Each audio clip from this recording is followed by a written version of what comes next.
ɓiɓɓe lesdi Cameroon ɗo taskitani wattam cuɓol lutantoɓe jamaaje ha kuuɗe mballa temeɗɗe jeenayi ngol ɓe waɗi yande alat jeenayabre lewru décembre hitande 2020.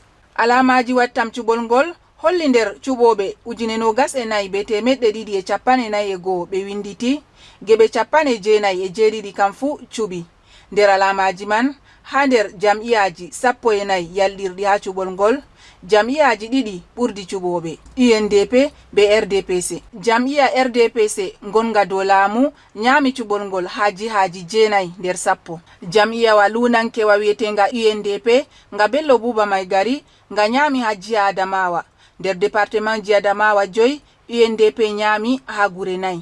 Ɗo man holli alama lutantoɓe UNDP 56 be RDPC 14 hawtade be ardiɓe laamuji gargajiya 20 kamɓe ɓen tammi cuɓugo ardinowo jiha Adamawa yande 22 lewru décembre warande. Jamaje lesdi Cameroon ɗo wati tammude maɓɓe dow cuɓol ngol be magol kuuɗe mballa tabititta nder lesdi. Ɓe fuu ɓe ɗo keɗiti wattam cuɓol ngol ngam gomnati andinta ɓe yande salasa 8 lewru décembre hitande 2020.